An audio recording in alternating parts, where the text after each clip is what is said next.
Okay, so today we are going to be talking about contract to close, specifically as it pertains to if you were working with a buyer.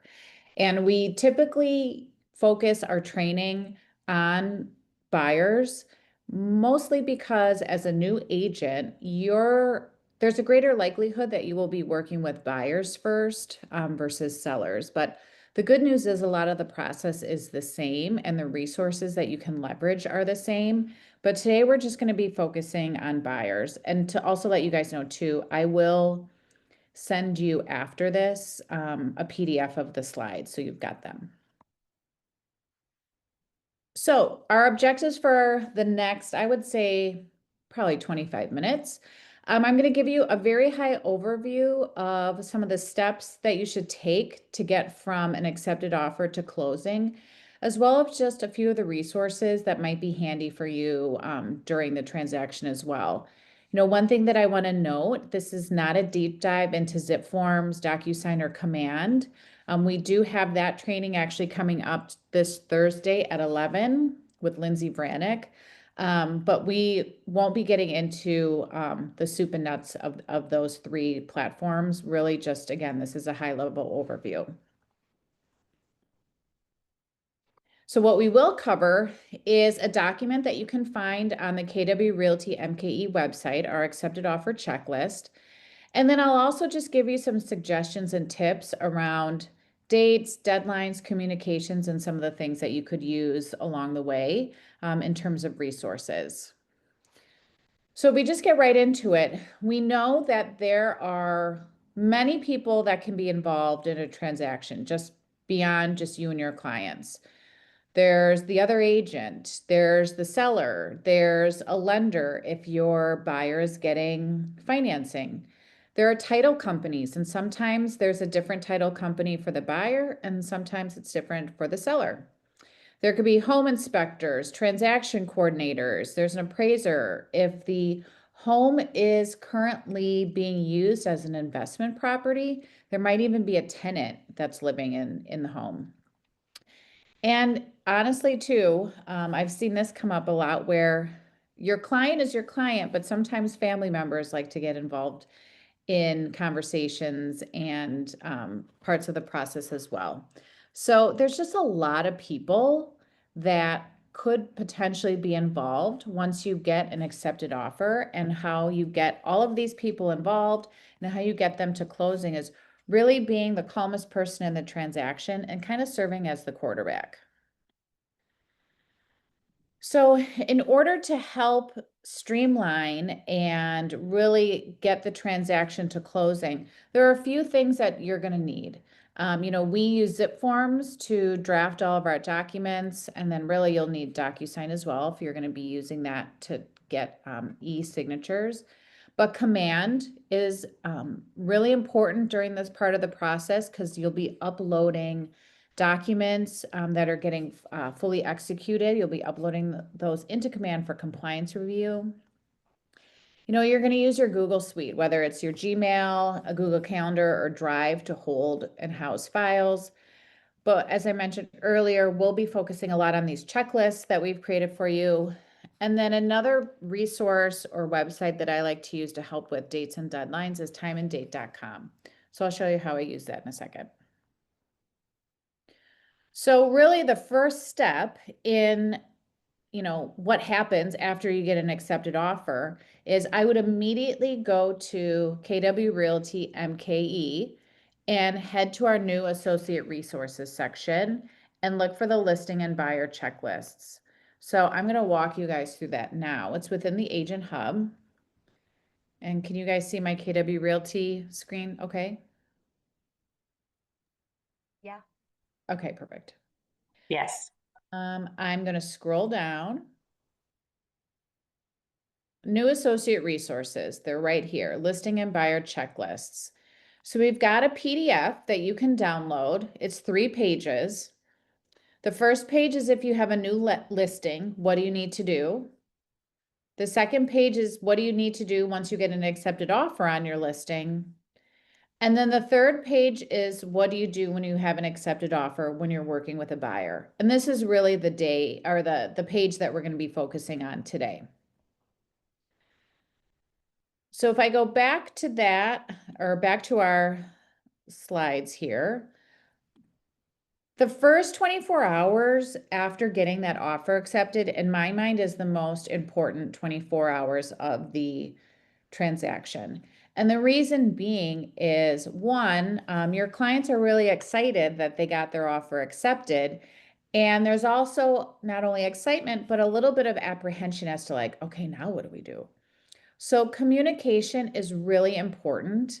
And so is how you organize your communications and organize your dates and your documents. So what I always like to do is spend a few minutes after the accepted offer and just organizing my documents, figuring out, okay, who needs what, when do they need it, and how should it be delivered? And most of the time it's going to be delivered via email. But if I look at that first, so I've taken a screenshot of the first section of that checklist. What we want to make sure we do in the first 24 hours is if your buyer's contact information already isn't in command, now is the time to add it. And we're also going to add them as a new buyer opportunity. So I'm not going to go through command in detail, but I'll kind of show you in a second what I'm talking about as it pertains to the buyer opportunity. But you're really going to be using command as your electronic filing cabinet, if you will. And you're going to be uploading all of the documents that have been signed to date for the transaction. And you'll see that there's different phases within command, and I'll show you that in a second. But the first phase is the consultation phase. So if you have buyer agency with your client, or if they signed a disclosure to customer form, we're going to be uploading those signed versions into the consultation phase. And we'll also be disclosing or we'll be uploading our KW disclosure form. Once we get under contract, this is all of the potential documents that might be executed as part of the transaction that you will also need to be uploading into command. So if there was a counter offer that was accepted, your main offer to purchase is going to be uploaded. GMAR Addendum A, if that was leveraged. The signed condition report, Addendum S, if the house was built before 1978 and if the seller has provided one. There's some additional documents that are relevant and pertinent to condominiums. We'll be uploading an earnest money receipt, the home inspection report, and along the way, there might be some amendments that get signed between the two parties or notices. These are all the types of documents that will need to be uploaded into command. So I'm going to just quickly go into command so you can kind of see it.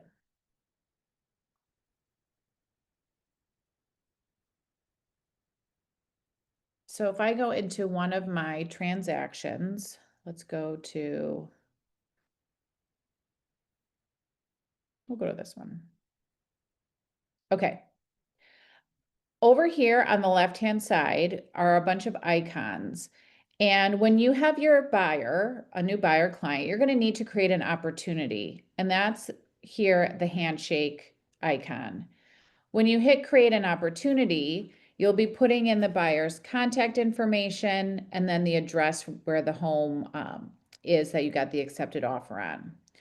So I've put all of my contact information, my details here. But if I go to documents, this is the area within command where you'll be uploading things for compliance review. And if you remember a few minutes ago, I talked about different phases of the transaction where you would be uploading documents. And that first phase, all the phases are over here. So here's the consultation phase. Anything, and if I click on it, it will tell me these are the documents that I need to have uploaded into command for that part of the transaction. So here I've uploaded the buyer agency agreement. The KW disclosures also need to be uploaded, but you'll see I actually have them uploaded into a different phase. But if you were working with another agent that maybe gave you a referral for this client, this is where you would also be uploading those documents as well. The next phase, once you go under contract, so I've clicked on under contract over here, is all of kind of the nuts and bolts of the transaction or the documents. So we've uploaded some information from MLS. I've uploaded my offer to purchase, my GMAR Addendum A, my Addendum S, AC if it was needed. I've also uploaded my condition report, the inspection report. We do have a home warranty waiver that I need to still upload and submit for compliance review. But these are all of the documents along the way that are going to have to be uploaded and submitted to compliance. So if I go back to our slides, this is what I was talking about. Upload those documents within the consultation folder, and then also upload the documents within the under contract folder once you get that accepted offer. Oh, I see we have a question. Once it's reviewed from compliance, do they send a notification back? They do. So you will hit submit to MC. And if you can get to the contract training or the compliance and command training on Thursday at 11, you'll see how to do this. We also have previous versions of that training on our YouTube channel as well. So if you don't want to wait until Thursday, you can watch previous versions. But when you hit submit, it does get reviewed. And if there's any issues or things that need to be changed, the compliance broker will actually write a little note into command and send it back to you. So you'll actually get an alert within command indicating that your document has been rejected, and it'll have some pretty specific things as to how you can course correct and get those documents better for compliance. So yes, you will get notified. You get notified when they're approved, and then you'll also get notified if they need to be resubmitted. So also during this first 24 hours is really where you want to start thinking about your dates and deadlines.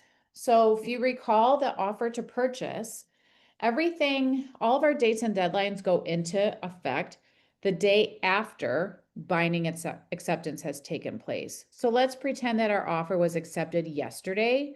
Today is day number 1 for all of our dates and deadlines. So usually what I like to do is take the offer, look at all of my number of days that I've put in for my deadlines, and I'll start to try to think, okay, what is 10 days for the home inspection? What is that date? What is 3 days for the earnest money? So I'll show you in a minute how I do that. But this is, again, the time period with which it's really important that you start to understand what your true dates and deadlines are, because you're going to begin communicating them to your clients as well as to other people in the transaction. So we're also going to be sending all of our fully executed documents back to the buyer so they have their own copy. And you also will send it to the lender if your buyer is getting a loan. It's important for the lender to see the dates and deadlines as well, just to ensure that they are aware as to when appraisals need to be taken care of, when the loan commitment is due, but they also need to see other information as well, such as the price, the inclusions, the exclusions. So just send them the whole document. And then everybody kind of maintains their dates and deadlines differently. Some people literally put it in their Google Calendar. Some people have a spreadsheet. Some people just have a running list. But however you keep track of your dates and deadlines, it's really important to send those dates once you've identified the specific dates on the calendar. Confirm the dates with the listing agent. It's always important that both parties are working towards the same dates and deadlines. So getting off on the right foot and just confirming that you're all working around the same dates is very helpful. And then when I send over those documents, the fully executed offer documents to the buyer and the lender, I also will send them an email including what those dates and deadlines are and highlight any immediate next steps. So I'll show you what that looks like in a minute. And then lastly, there is another thing that you should do within those first 24 hours, and it's pertinent in command to make sure that you submit your commission amount. And there's a whole training on that as well. So you can learn a little bit more about how to ensure that you calculate that correctly. But it's just helpful to try to get all of this legwork done sooner versus than later, because as you get into the transaction and you start getting to negotiations and inspections and all the things, your time and energy is going to be elsewhere. So I always like to just try to get all of this done within the first day. So what are some of the resources that I use during this time? First and foremost, over time, you are going to realize you send very similar communications throughout each transaction. So, I'm always sending the same offer to purchase summary. I'm always sending the same email to my buyers talking about, okay, you've got an accepted offer, now what? There's ways with which in Gmail you can create templates so you don't have to reinvent the wheel every time you have an accepted offer and you need to send these communications. So I don't know if anyone's ever used templates in Gmail, but I'll just show you what some of mine look like. So if I pretend to go to create a new message, down here, the three dots, I click on it, there's templates. So what I will say, like here's one, offer accepted, now what? Oop, that looks weird. So I've got this email already created that more than likely has a lot of the same steps that I've previously communicated in other transactions. So first is deposit the earnest money, then is to update the lender, then is to schedule the home inspection. So I just update these things to reflect the correct people's names and the correct deadlines. But this is what I'm talking about when I say like leverage templates, leverage email templates. And you can even go on to ChatGPT and get templates. What I also recommend people use is what's a website called timeanddate.com. And this can help out by telling you what days, it'll convert the number of days that you put into your offer. It'll convert them to the actual date on the calendar. So if I scroll down, I go to the date calendar. And again, earlier I had said, let's pretend we had an offer accepted yesterday. So today is day 1. Our start date is going to be yesterday, the 26th. And let's pretend we have earnest money. That's the first thing that's going to be due in our transaction. I'm going to put 3 here in the days. Calculate new dates. So when is my earnest money due? Oops, I put the wrong date. Hold on. We're going to start yesterday. When is our earnest money due? It's due on Thursday, May 29th. 3 days from when we had the offer accepted. So I'm going to write down May 29th, right? So I'm starting to summarize and to take note of when these dates are. Maybe our home inspection contingency is due within 10 days. So I'm going to put 10 days over there. Our home inspection needs to be all buttoned up by Thursday, June 5th. Let's pretend our appraisal contingency is due in 18 days. So that's Friday, June 13th. And maybe our loan commitment is due in 21 days. So that's due on June 16th. So again, this is just one of the resources that I use and leverage to help me understand when things are going to be due.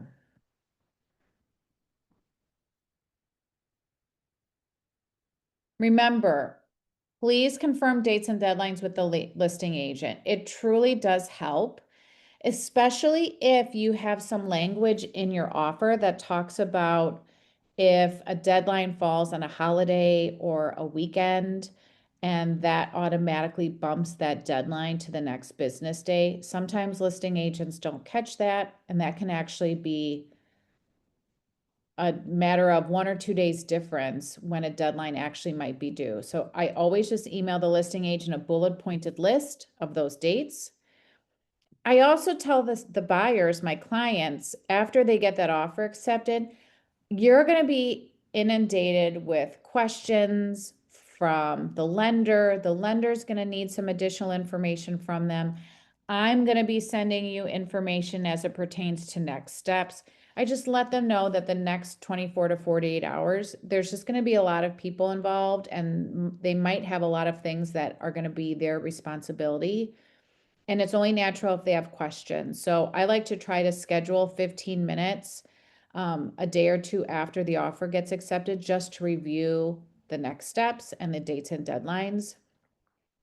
But I also, during this time too, give earnest money instructions to the buyers. So if they are using and leveraging trust funds within MLS, so that's an electronic way of sending earnest money, you as the buyer's agent actually initiate that for your buyers through MLS. Or if your buyers are writing a check, now is the time to give them that earnest money instructions, how to fill out the check, where to send the check or drop off the check. And I also remind them that that money that will be leveraged for earnest money will be deposited immediately. So it's going to be withdrawn from their account. So I want to make sure that they have enough time to move any money around if they need to ensure that it's in the account. Any questions? I'm going to just pause for a second to see if anyone has questions at this point.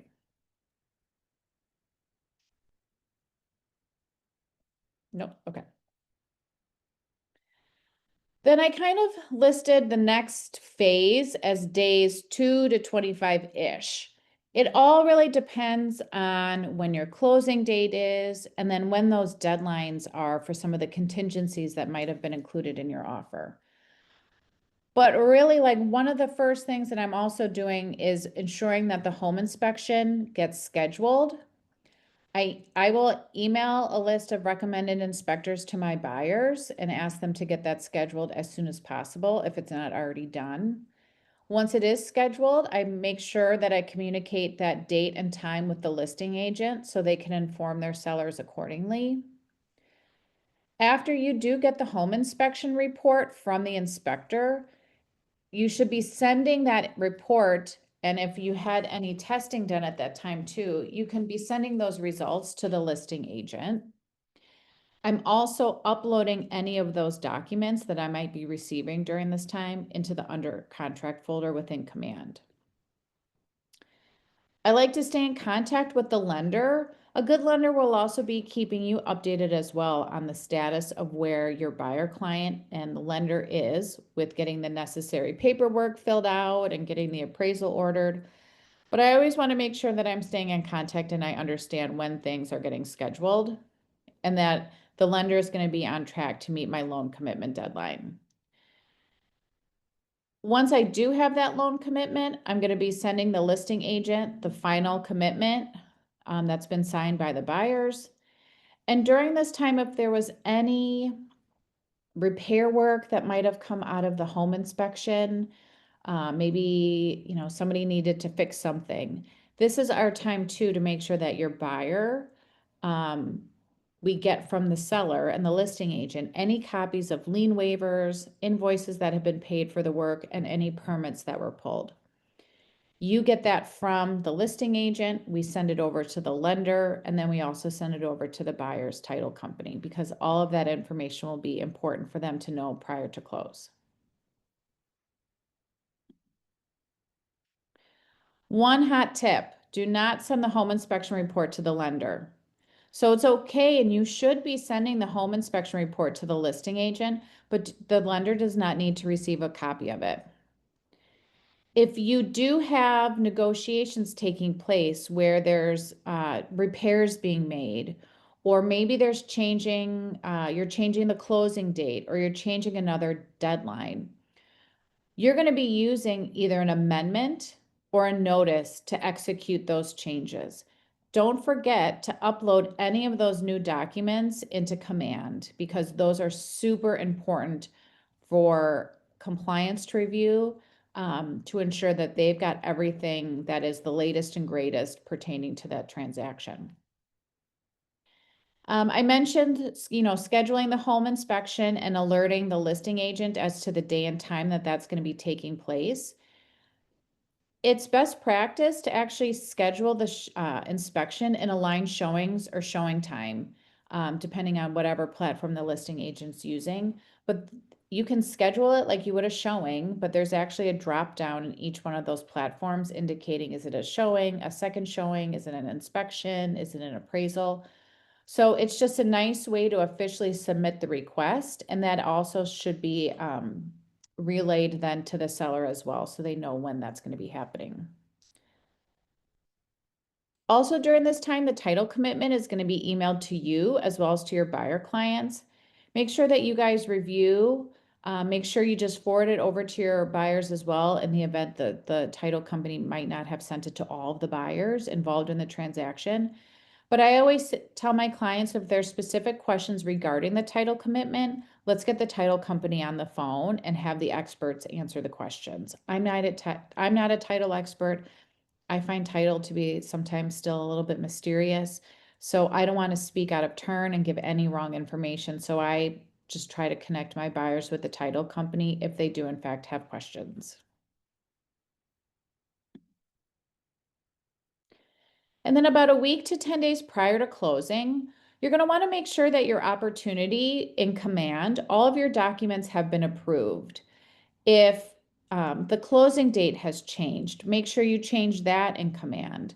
But this is really your opportunity to get all of your T's crossed and I's dotted to make sure everything is approved, it looks good. And you're also going to, once you deliver the loan commitment, which is usually the last contingency within an offer, this is the time then to also schedule your final walkthrough. And per the offer to purchase, buyers have the opportunity for a final walkthrough within 3 days prior to close. And I put a tip here. That final walkthrough can also be set up via aligned showings or showing time in a similar fashion as a normal showing or the appraisal or the inspection. But one thing that I also like to remind my clients about, and I try to find this out when I schedule the walkthrough, is where the sellers are in the process of moving out. If you go 3 days before closing and the sellers haven't packed a box, that might be a problem. I would be calling the listing agent and asking when are the sellers moving out. But I just like the buyers to know that the sellers could very well be in process of moving out. So there might be boxes there. It might just look a little bit of chaotic because the sellers aren't completely out of the house at the time. So just find out when the sellers are actually going to be officially out, and you can inform your buyers accordingly. And that week before closing, I also make sure I add my buyers to any smart plans or to any other communication plans that I'm going to be scheduling over the next few months, because I just want to make sure that I stay in contact with my clients. And it's a lot of times, this is a step that a lot of people don't take. And sometimes buyers don't hear from their agents for months after the transaction ends. So don't be one of those agents that kind of goes into the darkness and never communicates with their clients. Once you get to closing day, it's best practice to actually go to closing and be there in person with your buyers. You've gotten them to this point. Let's see them through the finish line. But at closing, you're going to get 2 documents. You'll get a closing statement that will be signed by the sellers and the buyers. And then you'll also get a commission check. If you are there in person and you receive these 2 documents, you can then take them to any of our 5 KW offices and drop those documents off at the front desk. If you drop them off at the Germantown Prestige office, Lake Country, Wauwatosa Innovation, or Southwest, the front desk will then have those documents couriered over to the North Shore office, and the North Shore office is where we process all commission checks for all offices. So usually it takes about 1 to 2 days to get your commissions processed if you drop them off directly at the North Shore office. If you drop them off at one of those other 4 offices, they'll still get couriered, but it might just take an extra day depending on when the courier picks them up. Also, in order to get paid, you have to turn in the closing statement and the commission check, but you have to make sure that all of your documents have been approved in command. And we see this happening more often than we would like. where agents haven't really done their due diligence to check in on the compliance review and command. So if there's any outstanding documents that were returned and need to be fixed or resubmitted, you need to have all of those things officially approved before you can get paid. After closing, maybe the next day, I just like to go back into MLS to make sure the listing agent entered in the information correctly and closed out the listing. So make sure your name is in there, the price was correct. But again, another reminder, just please set up a follow-up communication plan with your buyers. Don't be these agents where their clients just never hear from them again. Stay in contact, stay in flow with your buyers. Does anybody have any questions? I have one. Mm-hmm. So for command, uploading documents, let's say you have a home inspection, the notice and amendment. So the amendment, would you upload it just when it's fully executed, not when you send it? Correct. Everything should be sent. Hold on, I'm trying to get back to my screen. Everything is only uploaded when you have it fully executed by both parties. Okay, thank Good you. question. Any other questions? No? I have a question. Brittany, what is your last name? So I can make sure I send it to the right Brittany, my slides after this. Brittany, you're It's Fesky. unmuted. Okay, cool. Perfect. Well, again, if anybody has questions, by all means, please reach out. Usually, it doesn't start to sink in until you're going through the motions in real life. But you've got so many people here that can help you through the transaction. We also have transaction coordinators that you can hire. And if you want names of those partners, I can certainly pass that along to you as well. But they help take a lot of the heavy lifting off your shoulders when it comes to things like this. I mean, that's their job, is to keep things moving down the tracks accordingly. So hopefully you guys found this helpful. But if you need anything, or if you ever have any questions, by all means, please reach out. But be on the lookout. I'll send you a PDF of the slides shortly after I hang up. Thank you.